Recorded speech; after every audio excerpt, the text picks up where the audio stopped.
എതിർ ക്രിസ്തുവിന്റെ നാളുകൾക്കു ശേഷം, എതിർ ക്രിസ്തു ഭൂമി മുഴുവന്റെയും മേൽ അധികാരം ഏറ്റെടുത്തു കഴിഞ്ഞാൽ പിന്നെ 3½ വർഷം അവന്റെ ഭരണമായിരിക്കും. അവന്റെ മരണം ലോകമെങ്ങും പ്രഖ്യാപിക്കപ്പെട്ടു കഴിഞ്ഞാൽ പിന്നെ ഈ ലോകം, ഈ ഭൂമി 45 ദിവസം കൂടി നിലനിൽക്കും. വർഷങ്ങൾ എന്നല്ല ഞാൻ പറയുന്നത്, ദിവസങ്ങൾ എന്നാണ്. ദൈവം ഈ 45 ദിവസങ്ങൾ നൽകുന്നത് എതിർ ക്രിസ്തുവിനാൽ വശീകരിക്കപ്പെട്ടവർക്ക് മാനസാന്തരത്തിനുള്ള ഒരവസരമായിട്ടാണ്. എന്നാൽ എതിർ ക്രിസ്തു അവർക്കായി അവശേഷിപ്പിച്ചിരിക്കുന്ന സമ്പത്തും സുഖസൗകര്യങ്ങളും അത്രയധികമായതിനാൽ രാഷ്ട്രങ്ങൾ ഒന്നും തന്നെ വിശ്വാസത്തിലേക്ക് മാനസാന്തരപ്പെടില്ല. ഞാനല്ലാതെ മറ്റൊരു രക്ഷകനില്ല, എങ്കിലും അവർ മനസ്സു തിരിയുകയില്ല.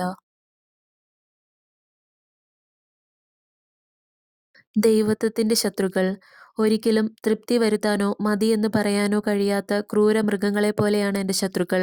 അവരുടെ ഹൃദയത്തിൽ എന്റെ സ്നേഹത്തിന്റെ കണിക പോലുമില്ല. അതിനാൽ അവർ എന്റെ പീഡാസഹനത്തെക്കുറിച്ചുള്ള ചിന്തകൾ പോലും തങ്ങളുടെ ഹൃദയത്തിലേക്ക് കടന്നുവരാൻ അനുവദിക്കില്ല.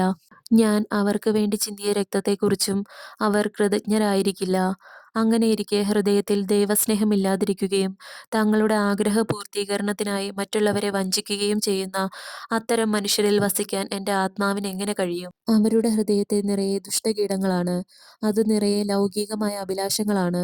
പിശാച് അവരുടെ അധരങ്ങളിൽ തന്റെ മാലിന്യം നിക്ഷേപിച്ചിരിക്കുന്നു. അതിനാൽ എന്റെ വാക്കുകൾ അവർക്ക് ആസ്വാദ്യകരമല്ല. അതിനാൽ ഞാൻ എന്റെ വാളുകൊണ്ട് അവരെ എന്റെ പ്രിയപ്പെട്ടവരിൽ നിന്ന് വേർതിരിക്കും. അവർ പിശാചിനാൽ വെട്ടിമുറിയപ്പെട്ട് എന്നെന്നേക്കുമായി എന്നിൽ നിന്ന് അകറ്റപ്പെടും.